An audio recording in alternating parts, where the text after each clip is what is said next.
መዓቱ ሲበረታ እልቂቱ በየደጁ ሲሆን ምልክቱን አስተውሉ። ጆሮ ያለው መስማትን ይስማ፣ ልብም ይበል። የዚህን አረመኔ ንጉስ ስራውን በማስተዋል እንመልከት። ብዙሃኑ በአንደበቱ የሚናገረው ላይ አተኩረው ተግባሩን ግን ችላ ይላሉ። ይህም ከባድ ዋጋን ያስከፍላል።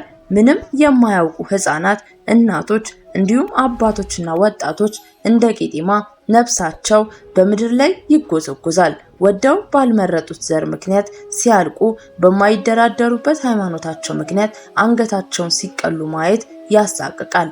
ሰላም ጤና ይስጥልን። ቅን የዋ ሀገር ወዳድ የሆናችሁ የቃል ሚዲያ ቤተሰቦቻችን እንደምንሰነበታችሁ። የዛሬውን መርሃ ግብራችንን ከመጀመራችን በፊት እንደተለመደው የከበረ ስጦታችሁን ላይክ፣ ሼር በማድረግ እንዲሁም ሐሳብ አስተያየታችሁን በኮሜንት መስጫው ላይ እያሰፈራችሁልን አብራችሁን እንድትቆዩ በትህትና እየጠየቅኩኝ፣ ለዚህ ቻናል አዲስ ከሆናችሁ ሰብስክራይብ በማድረግ ይህንን ድንቅ ቤተሰብ እንድትቀላቀሉ በአክብሮት ጠየቅኩኝ።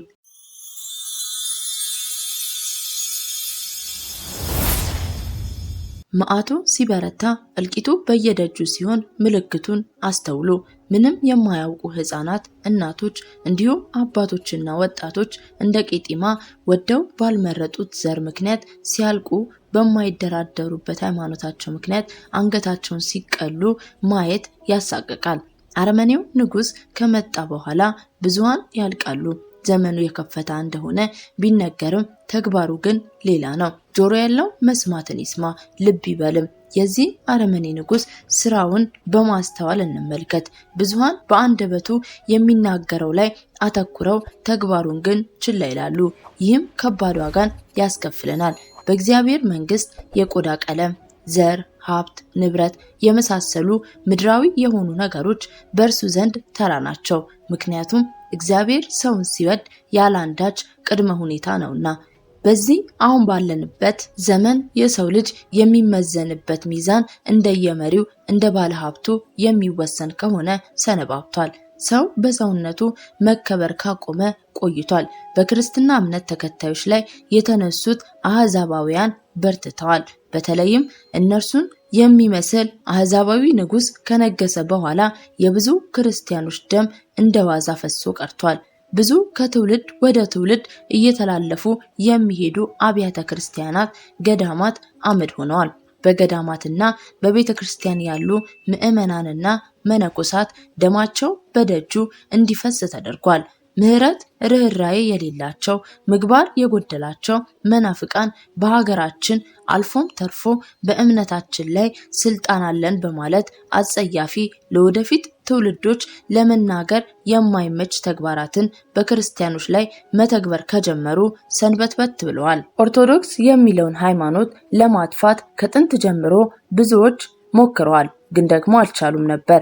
በአሁን ዘመን ደግሞ ይህችን በክርስቶስ የተመሰረተች ሃይማኖት ለማጥፋት እቅዶችን አውጥተው በተግባር ላይ እያዋሉ ይገኛሉ። እነዚህም የመጀመሪያው ከኦርቶዶክስ ውጪ የሆኑ በውጭ ሀገር ገንዘብ እርዳታ የሚንቀሳቀሱ ኦርቶዶክስን ሊያዳክሙ የሚችሉ አዳዲስ ቤተ እምነቶችን በብዛት እንዲሰሩ መፍቀድ ነው። ለዚህም መሳካት በገንዘብ ሊረዱ ከሚችሉ ሀገራት ጋር የጋራ ሚስጥራዊ ስምምነት መፈራረም ነው። እነዚህ በውጭ ሀገራት የሚታነጹ ቤተ እምነቶች መስፋፋት ሲጀምሩና በርካታ ተከታዮችን ሲያፈሩ ከላይ የጠቀስነውን ኦርቶዶክስ የሚለውን ሃይማኖት የማጥፋት እቅድ በጊዜ ሂደት ተግባራዊ ይሆናል። በመቀጠልም እንዲያደርጋሉ።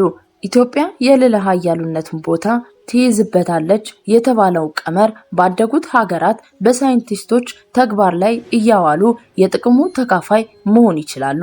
ይህ እቅዳቸው ሲመታና ሁሉም ሰው በገንዘብና በተለያዩ ጥቅማ ጥቅሞች ሃይማኖት አልባ ሲሆን፣ በሌሎች የአፍሪካና የአውሮፓ ሀገራት እንደተደረገው ሃይማኖታዊ የአብነት ትምህርት ቤቶችና ወንበር ተክለው በማስተማር ላይ ያሉትን ዋና ዋና መምህራንን በአዳዲሶቹ ቤተ እምነቶች አማካኝነት የጥቅሙ ተካፋይ እያደረጉ ቤተክርስቲያኗን ሰው አልባ ማድረግ መቻል አለብን የሚለው ሌላኛው እቅዳቸው ነው። ታላቁን ቤተ መቅደስ ለማፍረስ፣ የቅዱሳን ስፍራዎችን ባድማ ለማድረግ፣ ቤተክርስቲያንን ለማፍረስ ይነሳሉ።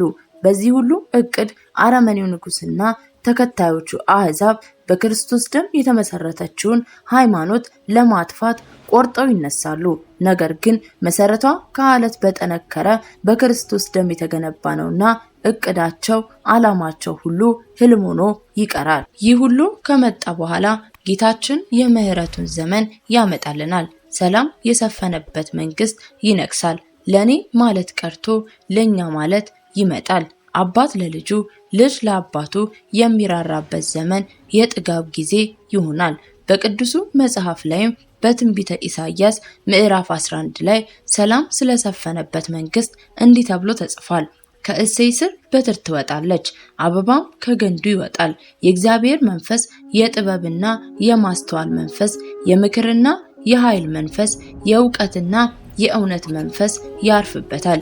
እግዚአብሔርን የመፍራት መንፈስ ይሞላበታል። በፍርድ አያዳላም፣ በነገርም አይከራከርም።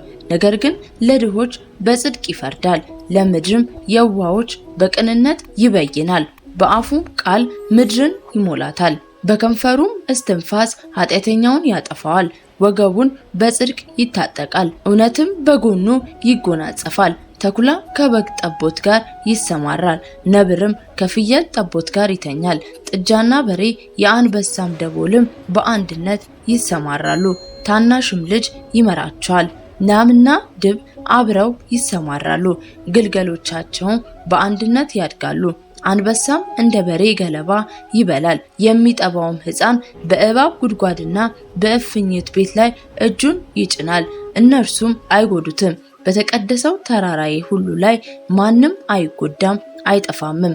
ብዙ ውሃ ባህር እንደሚሸፍን ምድር እግዚአብሔርን በማወቅ ትሞላለች ይላል። ታዲያ ይህ ሰላም የሰፈነበት መንግስት ከመጣ በኋላ ይህ ሁሉ ሲሆን በመከራ ያለፈው ከብዙ መዓት ተርፎ ይህንን በረከት የተመለከተ ሕዝብ ለአምላኩ ከልቡ የመነጨ ምስጋናን ያመሰግናል። መዓቱን አርቆ በምህረት ስለተመለከተው በዚያም ጊዜ እንዲህ ይለዋል። አቤቱ ተቆጥተኸኛልና ቁጣህንም ከኔ መልሰሃልና ዳግመኛም ይቅር ብለኸኛልና አመሰግንሃለሁ። እነሆ አምላኬ መድኃኒቴ ነው። ጌታ እግዚአብሔር ክብሬና ዝማሬ ነው። መድኃኒቴም ሆኖልኛልና በእርሱም ታምኛለሁ፣ አልፈራምም።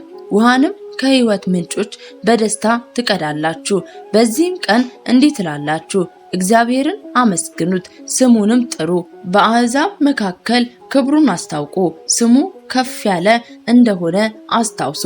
ታላቅ ስራን ሰርቷልና ለእግዚአብሔር ስም ዘምሩ፣ ይህም በምድር ሁሉ ላይ አስታውቁ። አንቺ የጽዮን ልጅ ሆይ ደስ ይበልሽ፣ ሐሴትንም አድርጊ፣ የእስራኤል ቅዱስ በመካከልሽ ከፍ ከፍ ብሏልና ይላል። ይህንንም ምስጋና ለማመስገን የተገባን ያድርገን። አሁን ያለንበት የጭንቅ ጊዜ አልፈነው የበረከቱን፣ የምህረቱን፣ የጥጋቡን፣ የምስጋናውን ዘመን ያሳየን ዘንድ መልካም ፍቃዱ ይሁንልን። ሰላም እግዚአብሔር ከሁላችሁ ጋር ይሁን። ሰናይ ጊዜን ተመኘን። ከቃል ሚዲያ